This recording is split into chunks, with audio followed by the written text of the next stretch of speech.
Hello students, let's start with today's class. तो आज हम पढ़ने वाले अबाउट रिफ्लेक्स एक्शंस। तो रिफ्लेक्स एक्शंस जो है ये कनेक्टेड चैप्टर है। Actually we will finish about this and then we will have a zoom class for discussion, क्योंकि एंडोक्राइन सिस्टम तक हमें ख़त्म करना है, ये ज़रूरी है ताकि एक सेक्शन पूरा कंप्लीट हो जाए और फिर हम नेक्स्ट वाला सेक्शन जो है वो कर लेंगे, ठीक है, एंडोक्राइन सिस्टम का। So then after that this chapter will be finished and we will start with how do organisms reproduce. Okay, so reflex action से start करते हैं। तो रिफ्लेक्स एक्शंस क्या है, ठीक है। तो Marshall Hall was the first scientist से who observe the reflex actions. तो रिफ्लेक्स एक्शंस जो है इनका नाम ही बोलता है कि ये एक्शंस जो है ये काफ़ी स्पॉन्टेनियस एक्शंस होती है। Okay, so these are spontaneous automatic involuntary actions और mechanical responses produced by specific stimulating receptors, ठीक है। तो ये जो रिसेप्टर्स है उनके थ्रू ये रिस्पॉन्स जो है वो पूरे बॉडी में जनरेट होता है और ये स्पॉन्टेनियस है। सबसे इंपॉर्टेंट चीज़ इसमें से स्पॉन्टेनियस है। स्पॉन्टेनियस यानी the one which occurs very quickly. Okay, और फिर दूसरा जो है इसका important cheese that is automatic, यानी कि हम इसके बारे में सोचते नहीं है, यानी कि ये थिंकिंग प्रोसेस के बाद होने वाला एक्शन नहीं है, ये काफ़ी फट से हो जाता है और ये ऑटोमेटिक रिस्पॉन्स है बॉडी का। Okay, then it is involuntary. Involuntary का भी मतलब वही है कि विदाउट थिंकिंग विल ये हो जाता है action. And then mechanical response, यानी कि इसमें कुछ ना कुछ मोटार प्रोसेस हो रही है, मूवमेंट हो रही है, so hence it is a mechanical response which occurs into the body. Okay, so reflex actions are completed very quickly as compare to normal actions, यानी कि रिफ्लेक्स एक्शन जो है वो इतने फटाफट होती है कि ये होने के बाद एक्चुअली अपने ब्रेन को रिस्पॉन्स जाता है कि ये एक्शन हो चुका है, ठीक है। So hence they are so fast and so quick. So the path of completion of reflex action is called as reflex arc. ये उसका डेफिनेशन है, ये आपको याद रखना है। इसके ऊपर आपको 2 मार्क्स क्वेश्चन आता है generally, what is reflex action, what is reflex arc, draw a reflex arc. Okay, तो आपको ये 2 मार्क के लिए आपको लिखने के लिए ये क्वेश्चन आता है बोर्ड एग्जाम्स में, था इसीलिए ये याद रखना ज़रूरी है, ठीक है। Then a typical reflex action has following path. ये पाथ मैं जो बता रही हूँ यही आपको डायग्राम में ड्रॉ करना है, ठीक है। सो ये पाथ है जिसके थ्रू रिफ्लेक्स एक्शन होता है, ठीक है। So if you see here, so into the diagram if you will see here, then आपको रिफ्लेक्स एक्शन का या फिर रिफ्लेक्स आर्क जो है वो काफ़ी अच्छे से समझ में आ जाएगा। देखो, सो यहाँ पे आप देखते हो कि एक एक्शन हो रहा है, ठीक है, या फिर एक से कुछ तो काम हो रहा है, ओके, वर्क हो रहा है।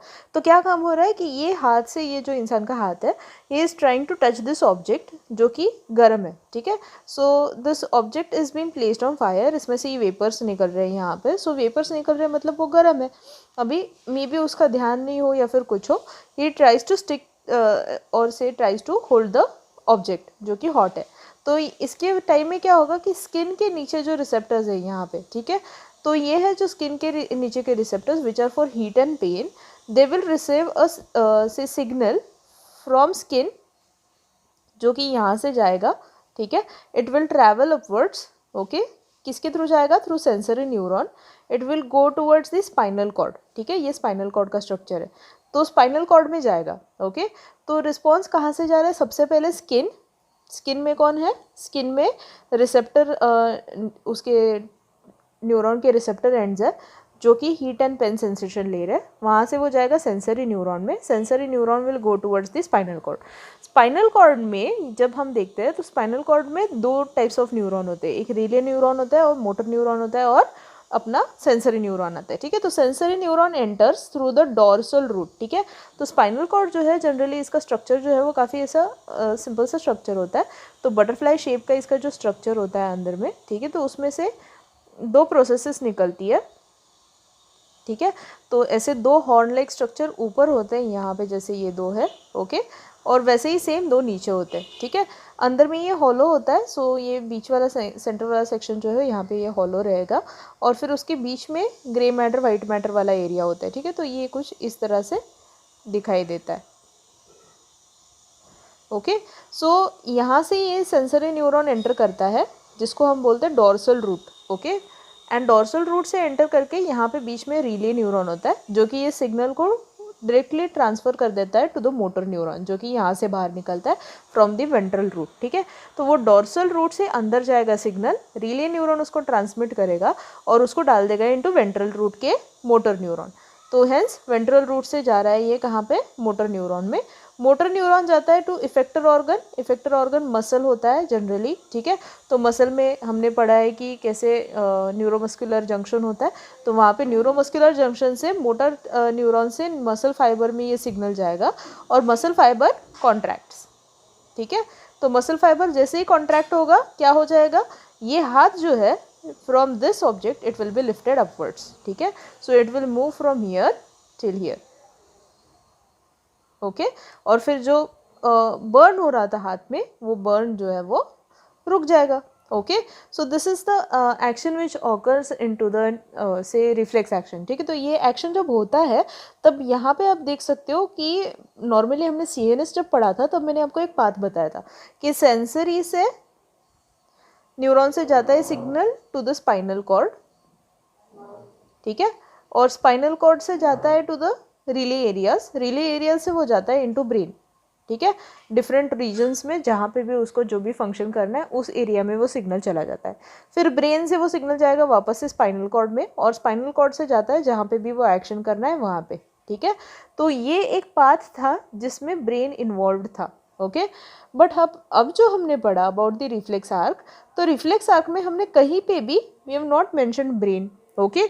एक्शन कैसे हो रही है, सेंसरी न्यूरॉन से सिग्नल जा रहा है या फिर सेंसरी ऑर्गन से सिग्नल जा रहा है to sensory neuron, sensory neuron से जा रहा है इनटू स्पाइनल कॉर्ड और स्पाइनल कॉर्ड से वो गया इनटू मोटर न्यूरॉन और मोटर न्यूरॉन से वो गया इनटू मोटर ऑर्गन, ठीक है। तो ये पाथ जो फॉलो हो रहा है इसमें कहीं पे भी ब्रेन इन्वॉल्व नहीं है, ओके। सो हेंस रिफ्लेक्स एक्शन जो है वो काफ़ी फास्ट होता है और इसमें क्योंकि ब्रेन में जाके उसके ऊपर सोचना और उसके ऊपर फिर एक्शन लेना, ये वाला प्रोसेस को हम टोटली हमने क्या किया, हमने इसको स्किप कर दिया। तो हमने क्या कर लिया, सिर्फ सिग्नल लिया, हमें पता है कि ये काफ़ी इमरजेंसी सिग्नल है, उसी सिग्नल को डाइवर्ट करके वहाँ के मसल्स को मूवमेंट कराया, ठीक है। सो हेंस डैमेज जो है, जो यहाँ पे बर्निंग वाला डैमेज होने वाला था, उसे काफ़ी हद तक हम रोक सकते हैं through this reflex action, okay.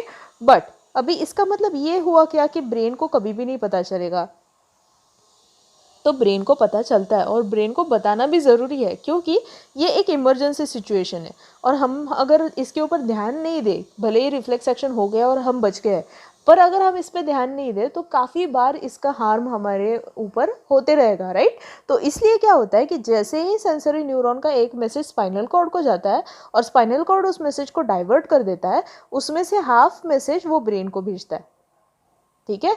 यानी कि साइमल्टेनियसली वो दो एक्शन कर रहा है। स्पाइनल कॉर्ड क्या कर रहा है, एक सिग्नल वो भेज रहा है टू मोटर न्यूरॉन और एक सिग्नल वो भेज रहा है टू दी ब्रेन, ठीक है, ताकि जैसे ही यहाँ पे एक्शन हो रही है उसी टाइम में यहाँ पे ब्रेन को इन्फॉर्मेशन भी जानी चाहिए, ठीक है। सो साइमल्टेनियसली ब्रेन को भी हम अलर्ट कर रहे हैं और एक्शन भी कैरी फॉरवर्ड कर रहे हैं, ठीक है। सो हेंस ये एक्शन जो है वो रजिस्टर ज़रूर होता है इनटू द ब्रेन और फिर उसकी वजह से फिर हमारे बॉडी को ये पता चल जाता है कि ये जगह पे हार्म है, इससे थोड़ा सा बच के रहो, ओके।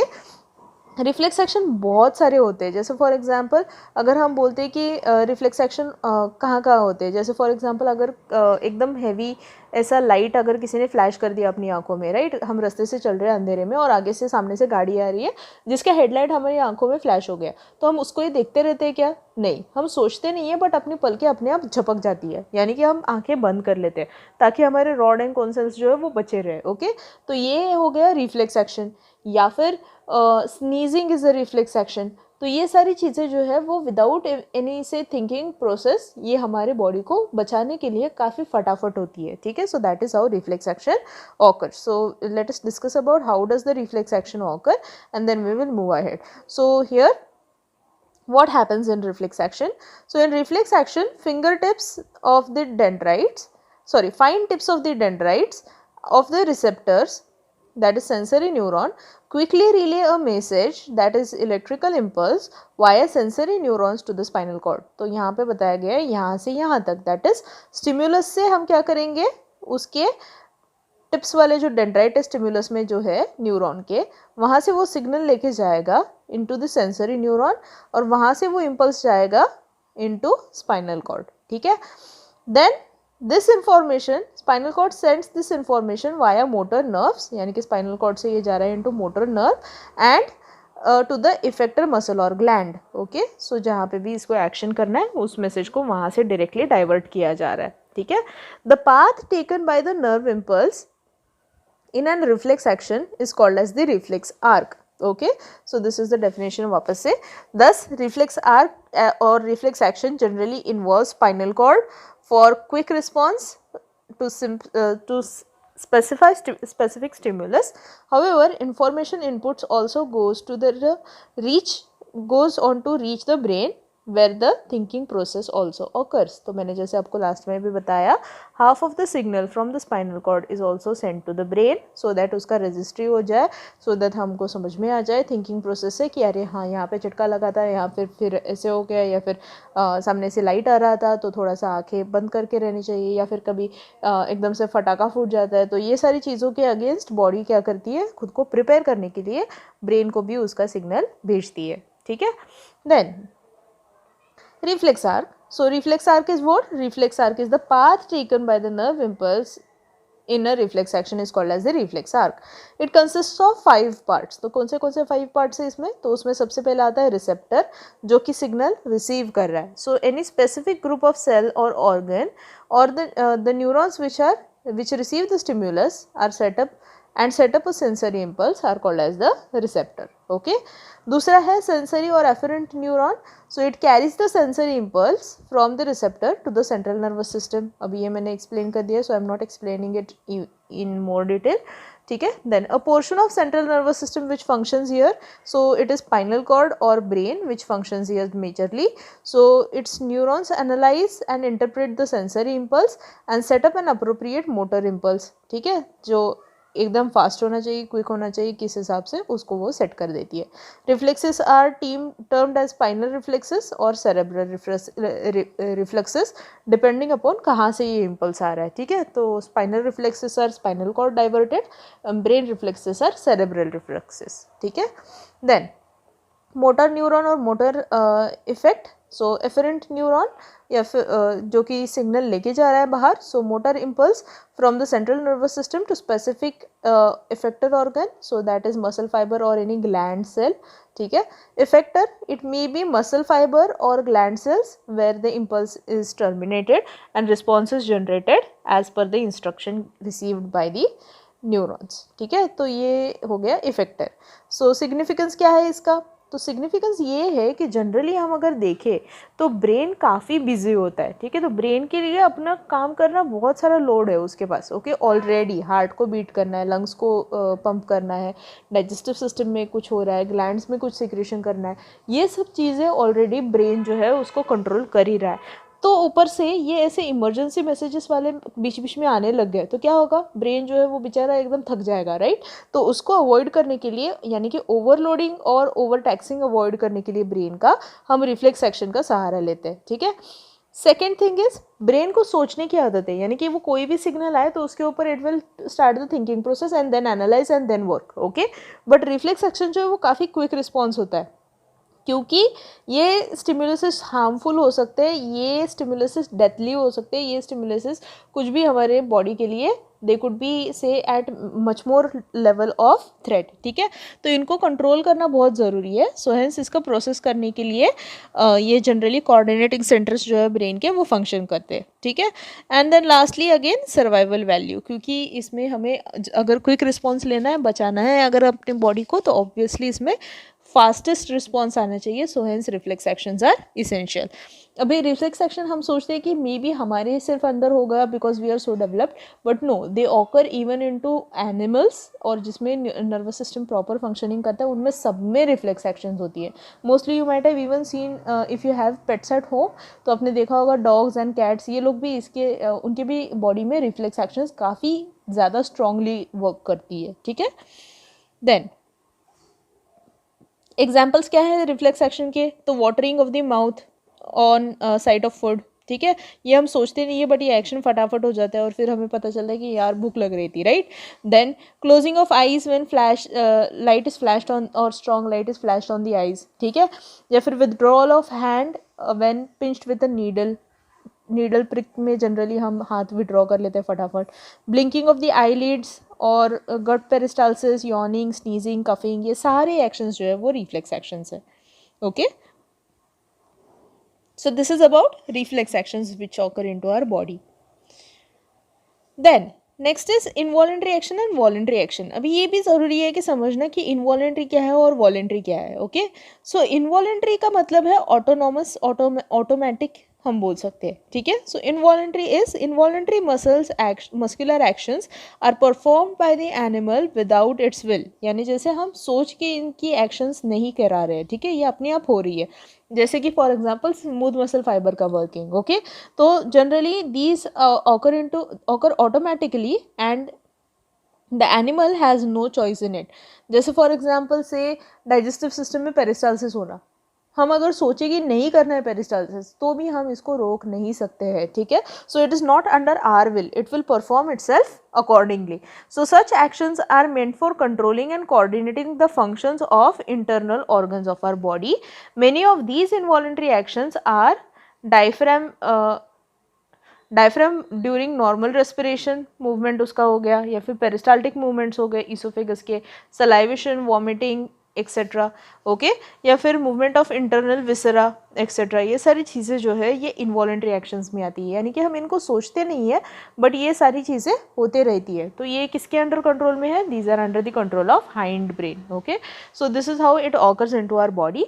हम भले ही इनको सोच नहीं रहे बट ये ब्रेन के अंडर ही है, तो इनको हाइंड ब्रेन कंट्रोल करता है, सबकॉन्शियस माइंड जिसको हम बोलते हैं. So that these properly keep on functioning without से एनी इंटरप्शन, क्योंकि ये वैसे ही चलना ज़रूरी है. अगर इसमें इंटरप्शन आ गया तो कुछ ना कुछ बॉडी में डिफेक्ट्स आना शुरू हो जाएंगे. Okay, then next is voluntary actions. So what are voluntary actions? Voluntary actions are the actions which occur into voluntary muscle. Okay, तो वॉलेंट्री मसल में कौन आता है? स्ट्राइटेड मसल फाइबर, ठीक है, या फिर जिसको हम से स्ट्राइटेड मसल फाइबर को हम वॉलेंट्री मसल भी बोलते हैं. Okay, so they are performed by the animals with its will. So in each voluntary action animal exercises its situation. For instance, on seeing a snake in way, one may run away on first occasion or call for help in second occasion, ठीक है, और try to kill it and save himself into third occasion. तो ये तीनों occasions में हमने क्या किया है? परसीव किया सिग्नल को थ्रू आइज कि वहाँ पे स्नेक है, and then we decided to how to use our voluntary muscles. तो उसमें हमने तीन चीज़ों में भी वॉलेंट्री मसल यूज़ करना ज़रूरी है. All such actions are voluntary actions that are controlled by the part of the brain that is called as cerebellum.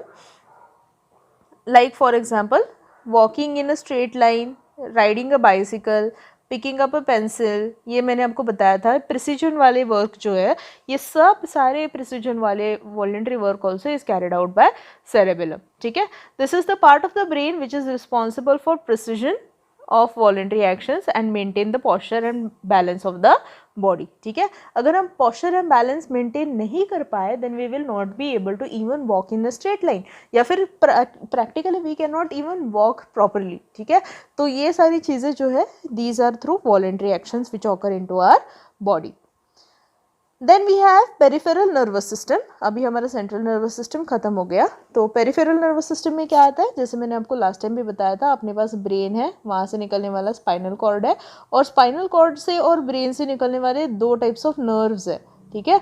Nerves are connected neurons. तो ये नर्व्स जो है वो जो ब्रेन से निकलती है उनको हम बोलते हैं क्रीनियल नर्व्स, और जो स्पाइनल कॉर्ड से निकलती है इनको हम बोलते हैं स्पाइनल नर्व्स. तो इस तरह से ये जो है नर्व्स पूरे बॉडी का कंट्रोल एंड कोऑर्डिनेशन करती है. तो ये कौन से नर्व्स है और कैसे फंक्शन करती है वो देखते हैं.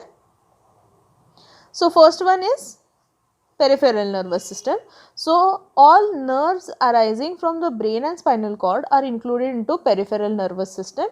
PNS consists of two sets of nerves. So first is cranial nerves. Cranial nerve कौन है? So cranial nerves are nerves arising from the brain are called as cranial nerves, ठीक है। तो क्रेनियम जैसे मैंने आपको पहले भी बताया था इज स्कल, और स्कल के अंदर है ब्रेन, और वहाँ से निकलने वाली nerves are cranial nerves, okay. Cranial nerves जो है वो सेंसरी हो सकती है, मोटर हो सकती है, मिक्स्ड हो सकती है। मिक्स्ड यानी कि दोनों काम करने वाली, सेंसरी भी और मोटर भी, ठीक है। और फिर ये जो है वो 12 पेयर्स ऑफ क्रेनियल नर्व्स होती है जनरली, और एम्फीबियंस एंड फिशेस में ये 10 ही होती है, ठीक है, क्योंकि दे आर से लेसर डेवलप्ड दैन अदर्स, तो इसी वजह से तो इनमें कम क्रेनियल नर्व्स है, जबकि ह्यूमंस में वगैरह वो 12 होती है, ठीक है। जबकि दूसरा सेट है वो है स्पाइनल नर्व्स का, आपको ये याद रखना ज़रूरी है फिगर्स, ओके। तो spinal nerves arises from spinal cord, spinal nerves are mixed nerve types and arises from the root of the horns of the grey matter of the spinal cord. मैंने आपको डायग्राम ड्रॉ करके बताया था उसके horn कैसे होते हैं, ठीक है। ये वाला डायग्राम जो स्पाइनल कॉर्ड का था, तो उसमें उसके हॉर्न में से अराइज होती है, और जनरली यहाँ पे बीच में जो है उसका बटरफ्लाई शेप का ग्रे मैटर होता है, ठीक है। तो ये कुछ इस तरह से है अपना स्ट्रक्चर। तो कितने स्पाइनल नर्व्स है? There are 31 pairs of spinal nerves. Then third type of nervous system is autonomic nervous system. Autonomic, again the one which works on its own, okay. So autonomic nervous system is the part of the peripheral nervous system which controls activities inside the body that are normally involuntary. अभी हमने involuntary actions पढ़ा हुआ है, तो ये सारे involuntary actions will come under autonomic nervous system, ठीक है। तो autonomic nervous system plays an important role in maintaining the consistent environment, जिसको हम बोलते हैं होम्योस्टैसिस, यानी बॉडी को इक्विलिब्रियम में मेंटेन करने का काम ऑटोनॉमिक नर्वस सिस्टम करता है। इसमें दो टाइप्स ऑफ सिस्टम है, parasympathetic and sympathetic nervous system. इनको डिटेल में देखते हैं। So first is sympathetic nervous system. So the nervous system that is SNS is related to those such as visceral action. Visceral organs कौन से हैं? The organs which are essential for living, जैसे for example से heart, lungs, ये सब लोग कौन आ गए? ये visceral organs आएगी, kidneys, ठीक है। So in case of which increases the protection of the body in adverse atmospheric condition, तो इनको सबको सबसे पहले प्रोटेक्ट करने के लिए सिंपैथेटिक नर्वस सिस्टम फंक्शन करता है, ठीक है। दूसरा जो है वो है parasympathetic nervous system, PNS. PNS is related to those reactions in which energy is conserved. So ANS controls the activity and the other one that is antagonistic activity of each other, ठीक है। तो ये दोनों भी जो है वो एक दूसरे के साथ काम करते हैं, एक उनको एक्टिव रखने का काम करता है, एक उनकी एनर्जी कंजर्व करने का काम करता है, ठीक है। देन सेरेब्रोस्पाइनल फ्लूइड क्या है? सेरेब्रोस्पाइनल फ्लूइड को हम शॉर्ट में बोलते हैं CSF. CSF is the cerebrospinal fluid. This fluid is clear and alkaline in nature, just like lymph. Generally ये खुद लिम्फ के जैसा ही काम करता है ट्रांसपोर्टेशन का, जनरली ये एनर्जी प्रोवाइड भी करता है ब्रेन को, ठीक है।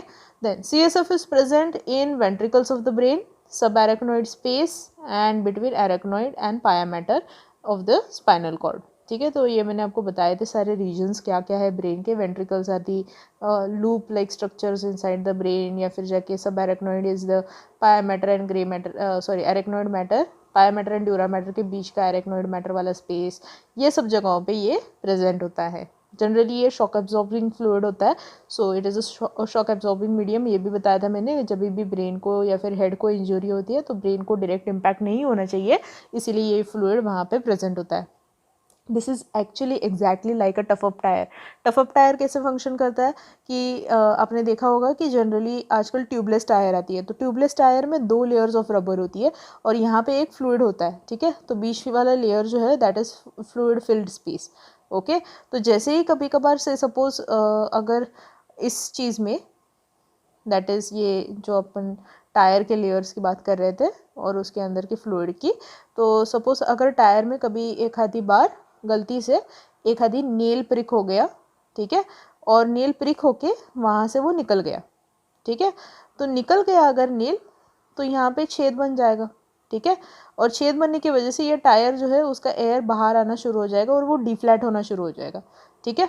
बट यहाँ पे टफ अप टायर में क्या होता है कि जब भी अगर कोई पियर्स हो गया या फिर पंच हो गया, तो उसकी वजह से क्या होगा कि ये फ्लूइड जो था यहाँ का बीच का, it will come into this area and as soon as it comes in contact with the air, it seals that area, ठीक है। तो कुछ टाइम के लिए क्या होगा, the tyre will sustain for some period of time और उसमें पंक्चर नहीं होगा।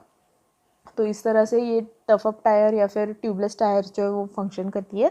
वैसे ही कुछ अपने ब्रेन का ये दोनों layers of meninges and CSF function करता है कि सपोज़ अगर ब्रेन के ऊपर ये यहाँ पे रीजन में जो इसके अंदर का ये CSF है, अगर सपोज़ यहाँ पे कुछ भी हेड को इम्पैक्ट होता है तो उस टाइम में क्या होगा, ये जो मीडियम है दैट इज़ फ्लूइड मीडियम, ये ब्रेन को प्रोटेक्ट करने में हेल्प करेगा।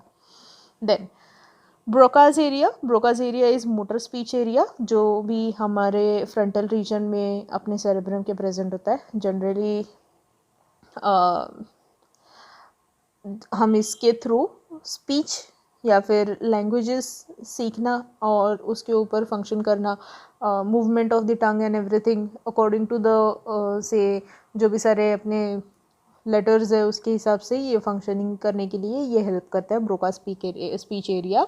तो motor functioning is done through this. अगर इंजरीज में कभी कभार इसका फंक्शनिंग रुक जाता है तो person will be unable to speak. So mostly paralysis के अटैक में वगैरह patients they lose their speech because of से shock into this area due to paralysis.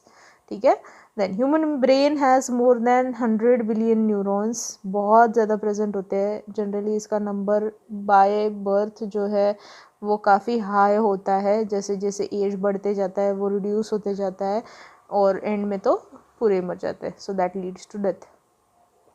In animals, the speed of nerve impulses, this is all extra information, okay, it is 100 और 130 metres पर second, काफ़ी speed है, काफ़ी फटाफट है, इसीलिए वो इलेक्ट्रोकेमिकल इम्पल्स काफ़ी फंक्शन करता है अच्छे से। ठीक है। And then white matter, it is compose of medullary fibres, grey matter is compose of cytons majorly and non medullary nerve fibres because of which उसका कलर जो है वो ग्रेइश है। तो ये तो मैंने आपको लास्ट टाइम ही बताया हुआ था कि वाइट मैटर और ग्रे मैटर क्या है। Okay, so this ends with the discussion of whatever was remaining. So I hope कि आपको समझ में आ गया है कि ऑटोनॉमस नर्वस सिस्टम क्या है, सिंपैथेटिक पैरासिम्पैथेटिक क्या है, सेरेब्रोस्पाइनल फ्लूइड का फंक्शन क्या है और ब्रेन के रिलेटेड कुछ एक्स्ट्रा इन्फॉर्मेशन। मेजर इंपॉर्टेंट चीज़ इसमें से सिर्फ रिफ्लेक्स एक्शन है, इसके ऊपर मेजर क्वेश्चंस आते हैं इस चैप्टर में। आपको ये चैप्टर आई थिंक तो एग्ज़ाम में नहीं आने वाला है, सो आपको बोर्ड एग्ज़ाम के लिए इसमें से आई डोंट थिंक कि कोई क्वेश्चन आएगा। So that's there, this is just for your understanding. So अगर आपको कुछ लगे then you can text me और else on next Tuesday we are going to have a Zoom class, तो तभी हम इसको डिस्कस कर लेंगे। So mark your doubts, keep them ready and we will discuss them on Tuesday. चलो then I will see you next time, bye, take care.